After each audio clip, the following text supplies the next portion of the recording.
जोहार दोस्तों, आप सभी को आपका अपना चैनल नागपूर्णिमा फाउंडेशन में स्वागत है। आज की इस वीडियो में हम लोग झारखंड के यूक्लिड टेस्ट MCQ 06 के बारे में चर्चा करने जा रहे हैं। चर्चा करने से पहले दो शब्द कहना चाहूँगा कि अगर ज़िंदगी से अंधेरे को दूर करना है तो सिर्फ मशाल जलाना काफ़ी नहीं है, इसके लिए हमें आंखें भी खोलनी पड़ती है। कहने का मतलब आप लोग समझ गए होंगे कि एक तरफा प्रयास से कुछ नहीं हो पाएगा, दोनों साइड से प्रयास ज़रूरी है। तो चलिए हम लोग आगे शुरू करते हैं। आज का पहला क्वेश्चन है कि रामगढ़ किस प्रमंडल का भाग है।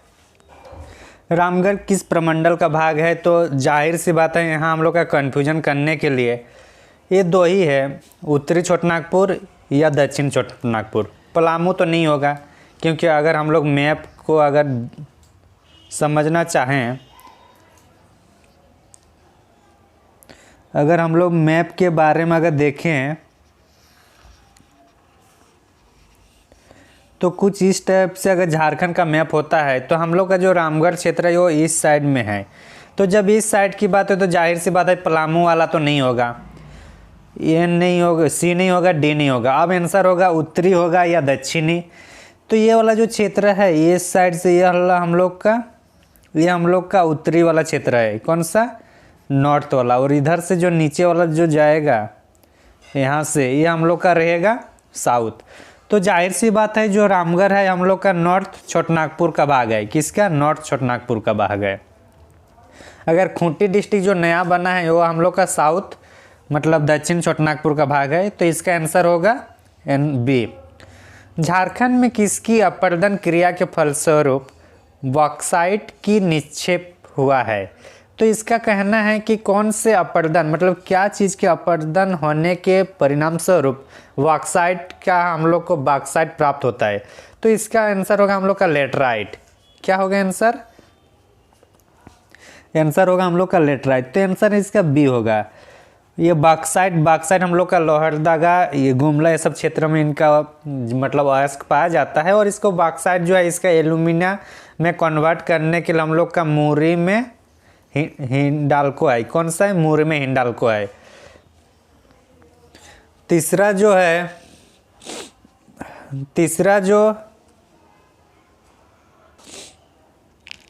तीसरा क्वेश्चन है, इनमें से कौन अधिक उपजाऊ नहीं है? अधिक उपजाऊ नहीं है। तो इस टाइप से जब भी क्वेश्चन हम लोग को मिलेगा ना तो क्वेश्चन के एक बार हम लोग को एनालिसिस करना है। अधिक उपजाऊ नहीं है मतलब क्या है? कम उपजाऊ है, यही बोलना चाह रहे हैं ना। अधिक उपजाऊ नहीं है इसका मतलब क्या है? कम उपजाऊ है ना। तो जो कम उपजाऊ हम लोग का क्या होगा? अब्राक्य मृदा जो है इसमें भी उपजाऊ होती है, रेतीली भी होती है, काली मृदा भी होती है। लेकिन जो लेटराइट मृदा है इसमें क्या होता है ना, इसमें उपजाऊ बहुत कम होता है। इसका अगर बहुत कम उपजाऊ होने के कारण इसका ये भी देखा जाता है कि इसमें टेम्परेचर बहुत ज़्यादा होता है। तो इसमें ज़्यादातर जो काजू की खेती की जाती है और जनरली अभी जो झारखंड में काजू की खेती की जा रही है वो चाकुलिया साइड की जा रही है, क्योंकि वहाँ लेटराइट मृदा है। तो 3 का आंसर क्या होगा? डी। आगे चलते हैं हम लोग। चौथा क्वेश्चन है कि दामोदर नदी घाटी परियोजना किन किन राज्यों की आपसी सहयोग है। तो इसमें हम लोग को दामोदर नदी के बारे में, दामोदर नदी घाटी परियोजना के बारे में चर्चा करना है। ये दामोदर नदी घाटी परियोजना स्वतंत्र भारत का प्रथम मतलब बहुउद्देशीय परियोजना है। और इनका जो उद्घाटन तत्कालीन प्रधानमंत्री जवाहरलाल नेहरू जी ने किए थे। और ये किन किन राज्यों की अगर बात किया जाए सहयोग से बना है तो ये हम लोग का बना है झारखंड और बंगाल। झारखंड और बंगाल। और इसका जो अगर हेडक्वार्टर की बात किया जाए, हेडक्वार्टर हम लोग का बंगाल में है, कलकत्ता में है। तो दामोदर नदी घाटी परियोजना हम लोग को समझ में आ गया। ये हम लोग का 1948 में इनकी स्थापना की गई थी। आगे चलते हैं हम लोग फिर 5वें क्वेश्चन की ओर कि कोनार सिंचाई परियोजना झारखंड के किस जिले में है। तो जो कोनार सिंचाई परियोजना कोनार नदी में है ये हम लोग का झारखंड में कहाँ पे वो हम लोग को बताना है। तो ये एक्चुअली 3 जिलों में है, 3 जिलों में पाई जाती है, बोकारो, हजारीबाग और गिरिडीह। बोकारो, हजारीबाग और गिरिडीह में कौन सी सिंचाई परियोजना पाई जाती है? कोनार सिंचाई परियोजना। और कोनार सिंचाई परियोजना कौन सी नदी में है? कोनार नदी में ही अवस्थित है। तो आंसर क्या होगा 5 का सी। छठा का आंसर है कि कौन कौन से बांध पहली पंचवर्षीय योजना के समय बनाए गए हैं? तो पहली पंचवर्षीय योजना के समय बनाए गए हैं, तो इसमें अगर देखें तो तिलैया हम लोग के कब है? 1953 में है। मैथन जो है 1957 में है। तो जब ये 1957 है, मतलब क्या ये पहला पंचवर्षीय योजना में नहीं है? तो इसके भले तिलैया है लेकिन मैथन नहीं है, तो ये वाला इससे एलिमिनेट होकर हट जाएगा। तो फिर बाल पहाड़ी के बारे में सोचना हम लोग को फिजूल है, तो इसको हटा देना है। तिलैया देखिए, अगर तिलैया, कोनार और मैथन और पंचेत, तो पंचेत का है 1959। तो 1959 ने फाइव पंचवर्षीय योजना से हट जाता है, तो आंसर बी भी नहीं होगा, आंसर ए भी नहीं होगा। तिलैया और कोनार की देखा जाए तो तिलैया 1953 में है और कोनार जो है हम लोग का 1955। तो ये दोनों हैं, तो इसलिए आंसर कौन सा होगा? आंसर सी होगा। तो 6 का आंसर क्या होगा? सी। समझ में आ गया होगा। जब भी इस तरीके से क्वेश्चन होगा तो हम लोग के एलिमिनेशन मेथड भी यूज करना होगा। 7वां क्वेश्चन है कि करगाली कोलवासरी कहाँ पे है? बिहार स्पंज आयरन कहाँ पर है? HEC कहाँ पर है? और यूरेनियम कॉरपोरेशन ऑफ इंडिया, ये सब जो कंपनी है या फिर जो भी है, ये कहाँ पर अवस्थित है, उनके बारे में हम लोग को चर्चा करना है, मिलान करना है। तो अगर मान के चले करगाली को समझ में नहीं है ये कहाँ पे है, तो उसको आप छोड़ देते हैं। HEC तो पता ही है रांची में है, तो इसको पहले मिला देते हैं यहाँ। यूरेनियम का पता है कि अगर हम लोग को एग्जैक्ट लोकेशन समझ में ना आए तो अभी हम लोग यूरेनियम का हम लोग किधर देखते हैं? यूरेनियम हम लोग का पूर्वी सिंहभूम की ओर है। तो पूर्वी सिंहभूम मतलब इस साइड होगा, तो इस साइड कौन सा है? जादूगढ़ा। तो इसका ये हो जाएगा यूरेनियम कॉरपोरेशन का। बिहार स्पंज हम लोग के JPSC में पूछा है, तो ये हम लोग का सरायकेला खरसावां में है। ये प्रीवियस ईयर क्वेश्चन में भी बिहार स्पंज आयरन पूछा है कि कहाँ पे अवस्थित है। और जब तीनों का हो गया तो ऑटोमेटिकली इसका यहाँ पे बोकारो में हो जाएगा। तो जो करगाली कोलवासरी है, ये एशिया का सबसे बड़ा मतलब कोयला धोने वाला क्षेत्र है। तो आगे चलते हैं फिर हम लोग। ये मिलान, सही मिलान आप लोग देख लीजिएगा एक बार। 8वां क्वेश्चन है कि हुंड्रू जलप्रपात से विद्युत उत्पादन किस परियोजना के तहत किया जाता है? तो इसमें जाहिर सी बात है कि जो हुंड्रू जो जलप्रपात है, ये हम लोग का स्वर्णरेखा नदी पर है। तो जब स्वर्णरेखा नदी की पार्ट होगा तो क्या होगा? स्वर्णरेखा नदी परियोजना का भाग होगा। तो इस तरीके से इसका आंसर हम लोग देख लिए।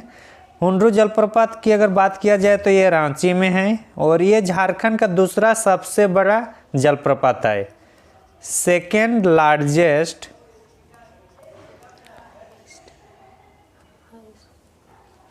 हाईएस्ट जलप्रपात है। ठीक, तो ये समझ में आ गया। 9वां क्वेश्चन जो है, राजमहल में गुंबदनुमा पहाड़ियों का स्थानीय नाम क्या है? तो राजमहल की जो गुंबदनुमा पहाड़ियों का जो राजमहल की गुंबदनुमा जो पहाड़ियाँ हैं, मतलब इस टाइप से जो है उसका नाम होता है डोंगरी गुंबदनुमा। तो आंसर क्या होगा? बी। लेकिन अगर इनपुट अगर हम लोग और डाल लें टोंगरी के क्षेत्र में, तो जो नुकीला क्षेत्र होगा, क्या है ये? नुकीला है ना, नुकीली क्षेत्र में इसको क्या कहा जाता है? टोंगरी। और जो गुंबदनुमा होगा उसमें क्या बोलेंगे हम लोग? उसको डोंगरी। तो आंसर क्या होगा? 9 का बी। समझ में आ गया होगा। 10वां क्वेश्चन है कि ब्राह्मणी नदी झारखंड के किस जिले से निकलती है? तो अगर ब्राह्मणी नदी की बात किया जाए तो ये हम लोग का दुमका के दुधवा पहाड़ी से निकलती है। तो दुमका का कौन सा पहाड़? दुधवा पहाड़ी से कौन सी नदी निकलती है? दुधवा पहाड़ी से हम लोग की ब्राह्मणी नदी निकलती है। क्वेश्चन ये भी पूछा जा सकता है कि जो दुधवा पहाड़ है वो कहाँ पे अवस्थित है? तो क्या होगा आंसर? दुमका होगा आंसर। आगे चलते हैं हम लोग फिर। देवघर में त्रिकुट पहाड़ी है और त्रिकुट पहाड़ी से कौन सी नदी निकलती है, ये आप लोग कमेंट में बताइएगा। चाईबासा किस नदी के किनारे अवस्थित है? Very very important question. Chaibasa किस नदी किनारे अवस्थित है? तो चाईबासा जो है रोरो नदी के किनारे अवस्थित है। कौन सी? रोरो। और रोरो किसकी सहायक नदी है? कारो की। और कारो किसकी सहायक नदी है? दक्षिण कोयल की। तब न कोयल कारो प्रोजेक्ट हम लोग बात करते हैं, कोयल कारो प्रोजेक्ट। तो चाईबासा किस नदी किनारे हैं? रोरो नदी के। आंसर डी होगा। और रोरो किसकी सहायक नदी है? कारो की। और कारो किसकी सहायक नदी है? दक्षिण कोयल। दक्षिण कोयल किसकी सहायक नदी होती है? शंख। और जब दोनों मिलते हैं तो फिर ये मतलब ओडिशा में ब्राह्मणी नदी का निर्माण किया जाता है। कौन सी नदी? ब्राह्मणी नदी की। तो इस तरह से 11 का जो आंसर होगा हम लोग का डी होगा। 12 नंबर है कि 12 झरना नूनबिल किस जिले में अवस्थित है? तो जो ये सब जो गर्म जलकुंड है 12 झरना या नूनबिल, ये किस जिले में अवस्थित है? तो ये हम लोग का दुमका में है। कहाँ पे है? दुमका में अवस्थित है। दुमका में और भी अगर देखें तो हम लोग का रानी बहाल है, रानी बहाल है, झुमका,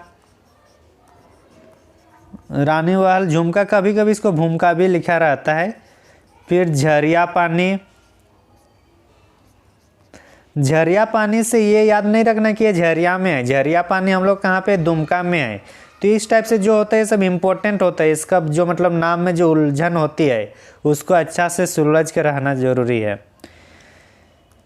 13वां, तो इसका आंसर जो 12वां का जो आंसर हुआ वो हम लोग का कहाँ हुआ? दुमका। 13वां जो क्वेश्चन है, मोटी बलुई मिट्टी झारखंड के किस जलवायु प्रदेश में पाई जाती है? जब भी जलवायु प्रदेश की बात करती है तो हम लोग को 3 चीज़ें हम लोग को माइंड में आना चाहिए। मध्य उत्तर पूर्वी पठार, दक्षिण पूर्वी पठार और पश्चिमी पठार। तो पहली बात तो ऑप्शन जो सी है, तो झारखंड में इस टाइप से कोई है ही नहीं, तो एक तो पहले ही हट गया। अब बात करें कि बलुई मिट्टी मतलब मोटी बलुई मिट्टी, तो ये जो इनका जो मतलब हम लोग को देखने को मिलता है ये हम लोग का मध्य और उत्तर पूर्वी भाग। मतलब अगर झारखंड का अगर लोकेशन अगर हम लोग कुछ इस टाइप से अगर देखना चाहें तो ये वाला जो क्षेत्र है यहाँ पे हम लोग कौन सा मिलता है? मोटी और बलुई मिट्टी। तो ये समझ में आ गया होगा। आंसर क्या होगा? 9 का डी, सॉरी 13 का डी। 14वां क्वेश्चन जो है, झारखंड में सबसे कम वर्षा वाला क्षेत्र कौन सा है? तो झारखंड में सबसे कम वर्षा वाला क्षेत्र चाईबासा है। हालांकि अगर ऐसे औसत रूप से देखा जाए तो पलामू साइड कम वर्षा होती है, लेकिन जगह का बात कर रहे हैं तो चाईबासा होगा। ठीक, चाईबासा जो क्षेत्र है मतलब ये हम लोग का पश्चिमी सिंहभूम, वेस्ट सिंहभूम का क्या है? ये हेडक्वार्टर है। पश्चिमी सिंहभूम का हेडक्वार्टर कहाँ पे है? चाईबासा। पूर्वी सिंहभूम का हेडक्वार्टर कहाँ पे है? आप लोग कमेंट में ज़रूर बताइएगा। 15वां क्वेश्चन है कि झारखंड के किस जलवायु प्रदेश में सर्वाधिक वर्षा, अंडरलाइन सर्वाधिक वर्षा, और शीत ऋतु में भी वर्षा बात कर रहे हैं, मतलब ये ठंडे के टाइम में भी वर्षा होती है। तो अगर कुछ भी कॉमन सेंस अगर मान के चलिए कुछ समझ में नहीं आता है तो कम से कम ये वाला पॉइंट तो आता है ना कि शीत ऋतु में वर्षा प्रकार।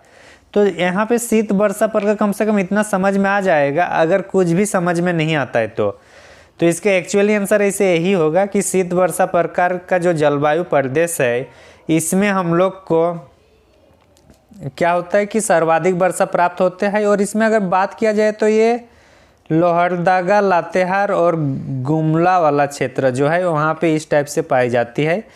ये जो जलवायु प्रदेश है, जलवायु प्रदेश को जो 7 भागों में झारखंड के जलवायु प्रदेश को डिवाइड किए हैं ये हम लोग का अयोध्या के दौरान अयोध्या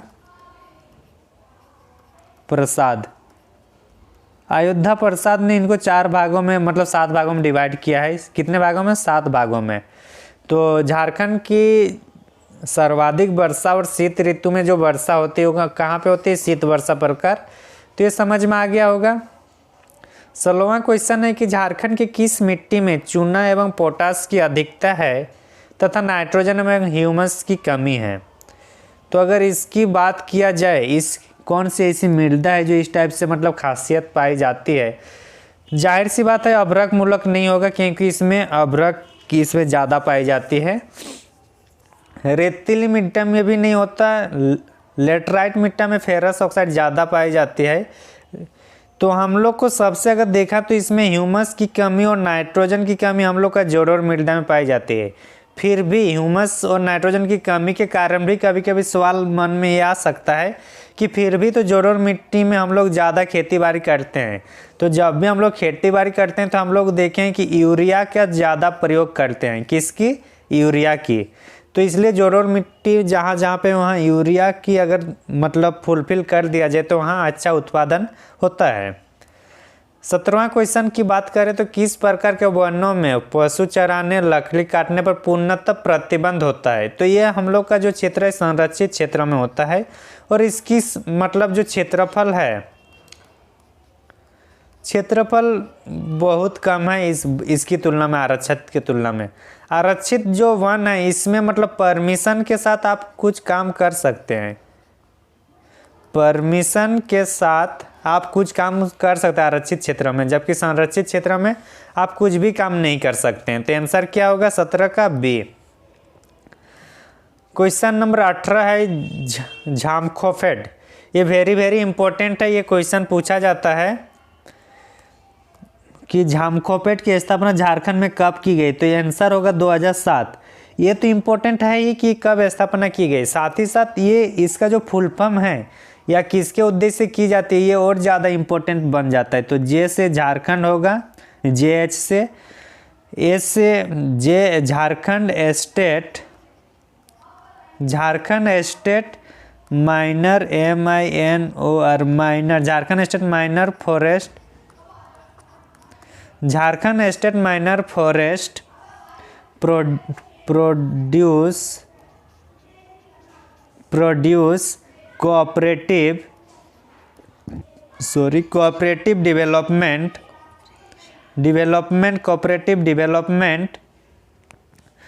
एंड मार्केटिंग फेडरेशन है इसका फुल फॉर्म झामखोफेड का। वो झामखोफेड कब आया है? ये हम लोग का 2007 में। 19वां क्वेश्चन है कि झारखंड स्पेस एप्लीकेशन सेंटर जिसकी जो मतलब जिसको निर्माण या फिर जिसको स्टेबलाइज किया गया था इसरो के मदद से या सहयोग से किया गया है, इसरो के। तो इसकी कब स्थापना कब और कहाँ? तो कब की बात करते हैं तो 2003 होगा, और 2003 और रांची में। तो आंसर होगा इसका सी होगा। तो झारखंड स्पेस एप्लीकेशन सेंटर जिसको शॉर्ट फॉर्म में JSAC भी कहा जाता है, JSAC, ठीक। तो आंसर क्या होगा 19 का? Answer C. 20वां क्वेश्चन है कि झारखंड में ऐसे कितने जिले हैं जो किसी न किसी दूसरे राज्यों से सीमा रेखा बनाती है? किसी न किसी रूप से दूसरे राज्यों से सीमा रेखा बनाती है, कुछ इस टाइप से क्वेश्चन है। तो अगर हम लोग देखें तो यहाँ पे जो एक लहरदागा है और यहाँ एक खूंटी है, दो ही ऐसा जिला है जो किसी दूसरे राज्यों से सीमा रेखा नहीं बनाती है। और टोटल राज्य 24 है, -2 करेंगे तो कितना होगा? आंसर 22। तो आंसर क्या होगा? 20। सॉरी, आंसर होगा बी। 21वां क्वेश्चन है कि मोतीझरा, लुपुंगुट्टू, उसरी, प्रेमाघाट, गंगाझंझ निम्न को पश्चिम से पूर्व की ओर दर्शाना है। तो ये सब क्या है? ये सब वाटरफॉल है और इसको वेस्ट टू ईस्ट सजाना है। तो सबसे पहले हम लोग जो गढ़वा में है गंगाझंझ जो है गढ़वा में है। फिर क्या होगा? गंगाझंझ के बाद फिर कौन सा होगा? प्रेमाघाट जो गुमला में है, प्रेमाघाट के बाद लुपुंगुट्टू आएगा, लुपुंगुट्टू के बाद उसरी, और उसरी के बाद फिर हम लोग का मोतीझरा आएगा। तो इसका सही जो क्रमानुसार होगा ये ऐसा होगा कुछ, तो इसको मिला लीजिएगा इस टाइप से। 21वां क्वेश्चन। 22वां क्वेश्चन है कि हरहद और कावा किस जिले में है? तो हरहद, कावा और सूरजकुंड ये सब कहाँ पे है? हजारीबाग में है। कहाँ पे है? हजारीबाग में। हरहद, कावा और सूरजकुंड कहाँ पे है? हजारीबाग में है। हजारीबाग में यहाँ पे और एक है टाइगर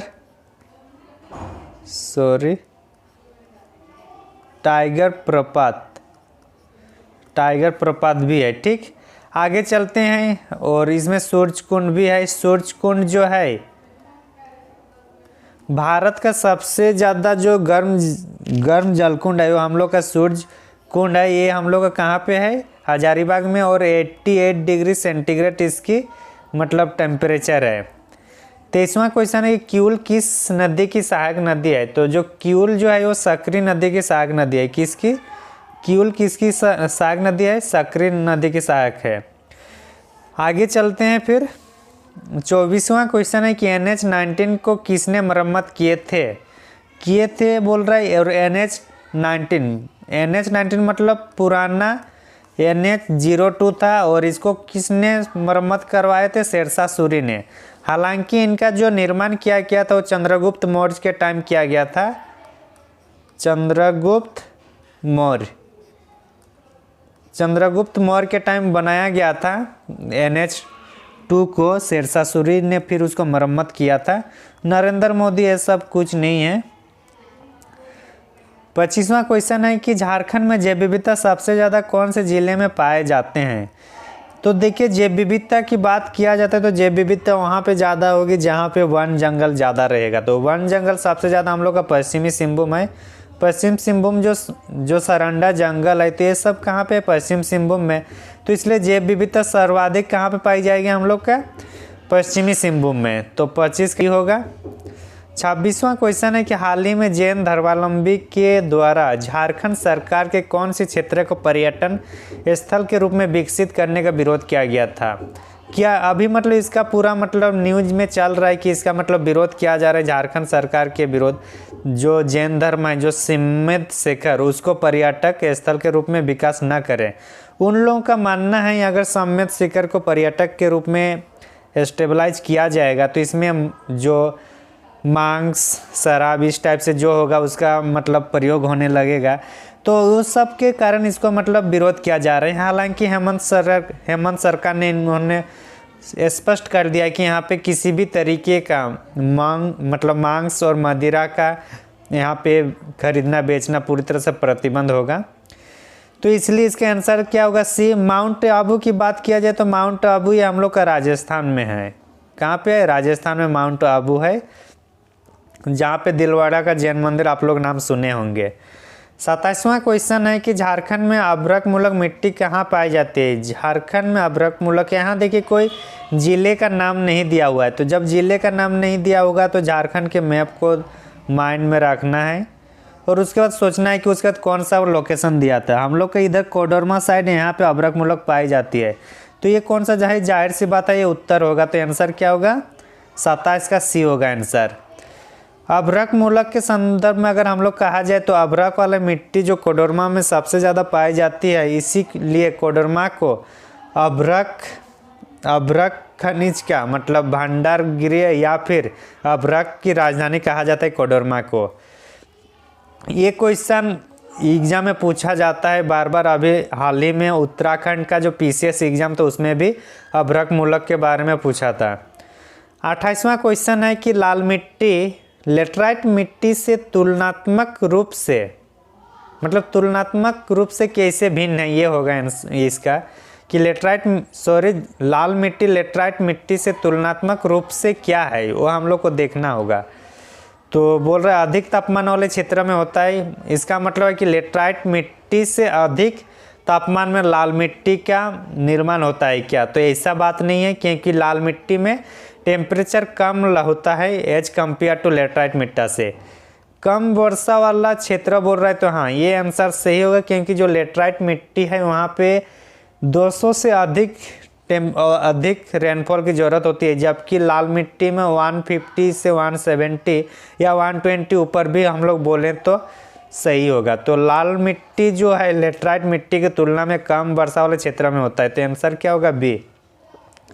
उपरोक्त दोनों नहीं होगा क्योंकि इसमें पहले ही कैंसिल हो गया ये, तो जाहिर सी बात है सी होगा नहीं, और कुछ नहीं होता ऐसा कुछ नहीं, हम लोग का होगा आंसर बी 28 का।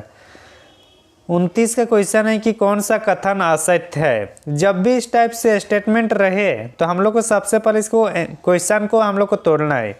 असत्य है मतलब क्या है, गलत है, यही ना। तो हम लोग को ढूंढना है कि कौन सा स्टेटमेंट गलत है।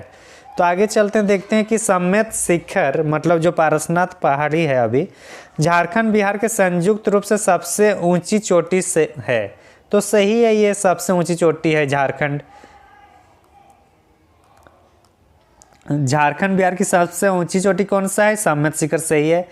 स्वर्णरेखा नदी झारखंड का एकमात्र नदी जो स्वतंत्र रूप से बहती है, मतलब स्वतंत्र रूप से बहने का इसका आशय ये है कि स्वर्णरेखा नदी झारखंड का एकमात्र ऐसा नदी है जो बंगाल की खाड़ी में किसी दूसरे बड़े नदी से मिले ही ये स्वयं वहाँ जाकर गिरती है। ये हालांकि यूपीएससी में भी पूछा है ये वाला क्वेश्चन, ये वाला कि स्वर्णरेखा नदी झारखंड का एकमात्र ऐसा नदी है जो स्वतंत्र रूप से गिरता है। दामोदर नदी झारखंड का सबसे बड़ा प्रदूषित नदी नहीं है। देखिए यहाँ पे फंसाने के लिए ऐसा किया गया है, नहीं है यहाँ पे दिखा है। अगर कोई लड़का यहाँ तक पढ़ लेता है कि दामोदर नदी झारखंड का सबसे बड़ा प्रदूषित नदी है और अगर नहीं है, उसको अगर नहीं पढ़ पाया तो क्या होगा कि उनका जब तब आंसर होगा उपरोक्त सभी कथन सत्य है, उनका आंसर यही होगा। लेकिन इसका आंसर क्या होगा, हम लोग का आंसर सी होगा क्योंकि ये गलत है। दामोदर नदी झारखंड की सबसे बड़ी प्रदूषित नदी है, तो आंसर क्या होगा, सी। क्योंकि क्वेश्चन ने पूछा है कि क्या मतलब गलत क्या है, तो गलत क्या है, सी है। 30 वाला क्वेश्चन है कि संथाल परगना क्षेत्र में कितने जिले शामिल है। तो संथाल परगना की बात किया जाए तो संथाल परगना में कितने ज़िले हैं, तो अगर हम लोग इधर देवगढ़ देखें, इधर हम लोग जामताड़ा, और ये वाला कौन सा होगा, ये हम लोग का दुमका होगा। दुमका के बाद ये कौन सा होगा, गोड्डा, और ये फिर साहेबगंज, और फिर ये पाकुड़। तो इस टाइप से 1 2 3 4 5 6, तो आंसर क्या होगा, सी। तो 30 का सी आंसर हो जाएगा। 31 का है कि सर्वाधिक जिलों वाला प्रमंडल कौन सा है। तो सर्वाधिक जिलों वाला प्रमंडल की बात किया जाए तो उत्तरी छोटानागपुर में 7 जिले हैं, दक्षिण छोटानागपुर जिले में 5 जिले हैं, संथाल परगना में 6 जिले हैं, कोल्हान में 3 और पलामू में 3। तो ये सब तो सबसे ज़्यादा कहाँ पे है, सबसे ज़्यादा हम लोग का उत्तरी छोटानागपुर जिला में, जहाँ पे 7 जिला है।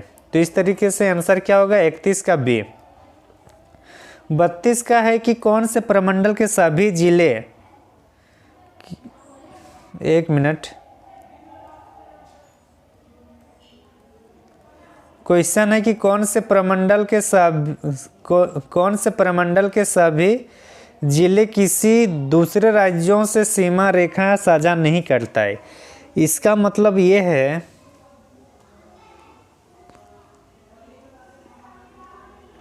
कि अगर झारखंड का मैप को अगर हम लोग इस टाइप से बनाने का प्रयास करते हैं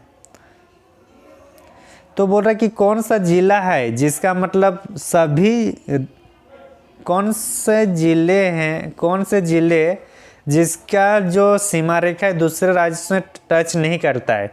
तो हम लोग को पता है कि जो 2 जिला है, 2 कौन कौन सा, एक लोहरदगा और दूसरा हम लोग का खूंटी।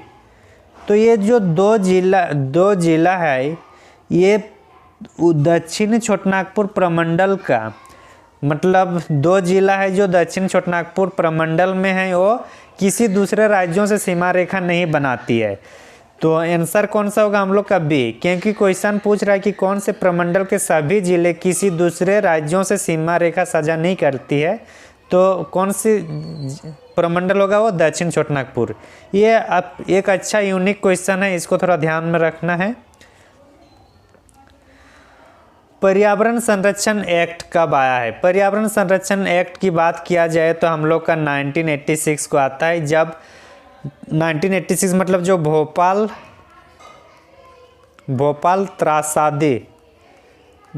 त्रासदी होता है, भोपाल गैस त्रासदी, तो उसके बाद पर्यावरण संरक्षण एक्ट लाया गया था 1986 में।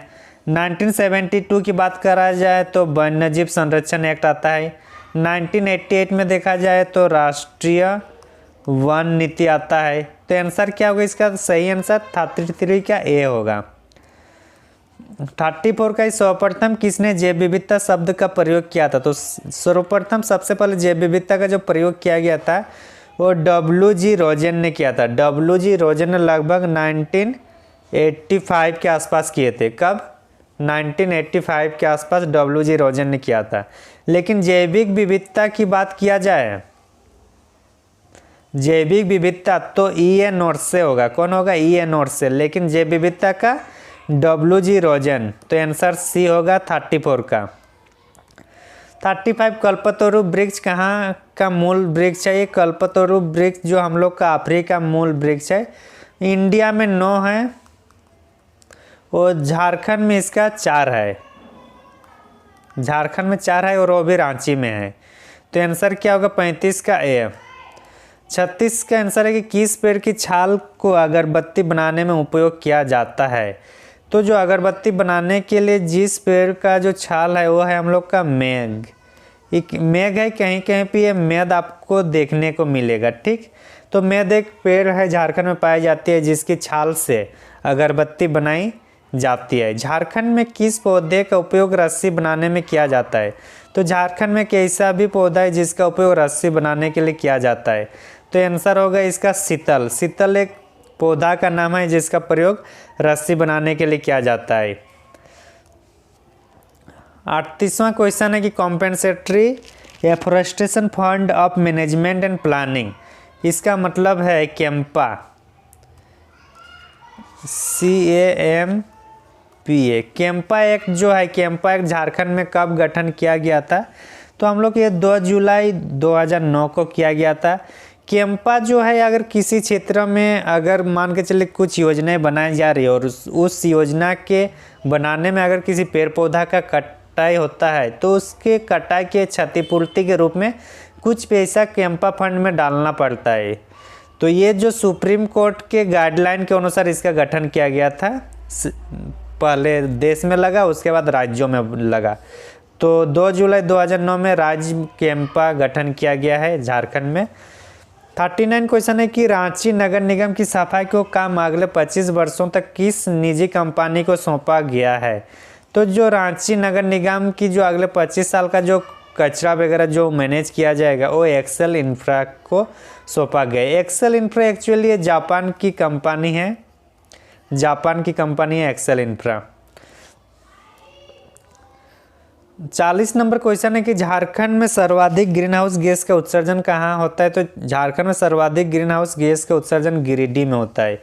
कहाँ पे होता है? गिरिडीह में सबसे ज़्यादा ग्रीन हाउस गैस का उत्सर्जन होता है। आगे हम लोग चलते हैं 41वां क्वेश्चन की भारतीय कृषि परिवर्तन नॉलेज नेटवर्क 2013। भारतीय कृषि परिवर्तन नॉलेज नेटवर्क 2013 ईस्वी में महाराष्ट्र, ओडिशा और झारखंड में शुरू किया गया है एज ए पायलट प्रोजेक्ट के तौर पर।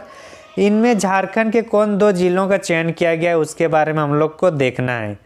तो इसमें जो पूर्वी सिंहभूम और रांची, मतलब आंसर होगा हम लोग का डी। पूर्वी सिंहभूम और रांची 2 ऐसा क्षेत्र है, जिला है जिसको चयन किया गया है। 42 क्वेश्चन है कि झारखंड राज्य गंगा नदी बेसिन प्राधिकरण का गठन कब किया गया है? तो ये हम लोग का होगा झारखंड राज्य गंगा नदी बेसिन प्राधिकरण, ये हम लोग का है 2009 में। कब है? 2009 में इसका गठन किया जाता है। झारखंड राज्य के इसका अध्यक्ष की बात किया जाएगा तो अध्यक्ष हम लोग का CM महोदय होता है, हम लोग का हेमंत सोरेन। और हेडक्वार्टर की बात किया जाए तो ये हम लोग का रांची में है। ये हम लोग का राज्य गंगा नदी बेसिन प्राधिकरण है। एक्चुअली जो गंगा नदी बेसिन प्राधिकरण है ये जो है इसके तहत जो जहाँ से गंगा नदी बहती है उस सभी राज्यों में गंगा नदी बेसिन प्राधिकरण का गठन किया गया है। प्रत्येक राज्य में उस राज्य के मुख्यमंत्री उसका अध्यक्ष होते हैं और उस राज्य की जो राजधानी है, ज़्यादातर राजधानी में उसका हेडक्वार्टर है। लेकिन राष्ट्रीय के संदर्भ में देखें तो इसका अध्यक्ष होगा हम लोग का PM और इसका हेडक्वार्टर हम लोग का कहाँ पे है? न्यू दिल्ली। तो इतना समझ में आ गया हम लोग को। 43वां क्वेश्चन है कि वर्ष 2010 में झारखंड में कितने जिलों में सूखा घोषित किया गया है। तो ये हम लोग का है 24 जिलों को, कि मतलब सभी पूरे झारखंड में सभी जिलों में ये किया गया, सूखा घोषित किया गया था। 44वां क्वेश्चन है कि किस सम्मेलन में United nation framework convention on climate change का गठन किया गया था। तो एक्चुअली जब देखा जा रहा था कि पर्यावरण बहुत ज़्यादा नष्ट हो रहा है, ग्लोबल वार्मिंग ज़्यादा बढ़ रहा है, तो इसको देखते हुए फिर पृथ्वी सम्मेलन जो हम लोग का होता है, उसमें इस UNFCCC मतलब UNFCCC का गठन किया जाता है पृथ्वी समझौता के तहत। तो आंसर समझ में आ गया 44वां। 45वां क्वेश्चन है कि राष्ट्रीय आपदा प्रबंधन प्राधिकरण का अध्यक्ष, ये तो अभी हम लोग गंगा नदी बेसिन वाला देखे, उसी तरीके से इसका भी जो राष्ट्रीय वाला है, तो राष्ट्रीय होगा तो प्रधानमंत्री होंगे। आगे चलते हैं फिर। ये 2005 को इसका एक्ट आता है, राष्ट्रीय आपदा प्रबंधन एक्ट के द्वारा 2005 के द्वारा इसका गठन किया जाता है।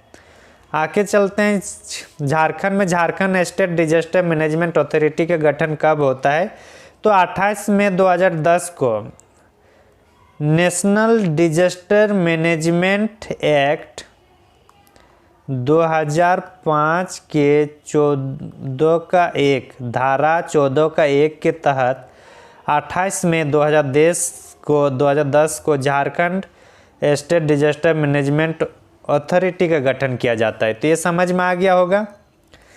47 क्वेश्चन है कि राज्य स्तरीय आपातकालीन ऑपरेशन केंद्र की स्थापना कहाँ की गई है। तो राज्य के जितने भी जिले हैं, जिला स्तर में जो है वो अपने जिला मुख्यालय में है, जबकि राज्य स्तरीय का बात करेगा तो राज्य का जो कैपिटल है रांची में अवस्थित है। तो समझ में आ गया। 48 क्वेश्चन है कि इसको मिलान करना है। तो झारखंड राज्य आपदा मोचन या राज्य आपदा मोचन बल की बात किया जाए तो ये हम लोग का 2016 में इनका होता है। झारखंड राज्य प्रबंधन अधिकरण अभी जस्ट हम लोग पढ़े, ये हम लोग का कब है 2010 होगा ना।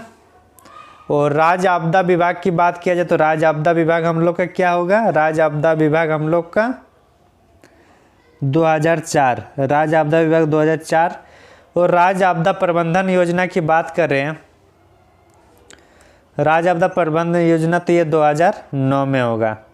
तो ये समझ में आ गया। इस टाइप से मिलान करने मतलब ए का कितना हो रहा है 4, बी का राज्य आपदा विभाग का 3, सी का 2 और डी का 1। समझ में आ गया होगा। ये इम्पोर्टेंट है, ये 4 में से एक न एक क्वेश्चन में पूछेगा, इसलिए याद रखना जरूरी है। 49 क्वेश्चन और एक बार मिलान करना है हम लोग को। चलिए मिलान का मजा लीजिए। तो इंडियन स्कूल ऑफ माइंस, इसको हालांकि हाल ही में इसको IIT का दर्जा दिया गया है 2016 में।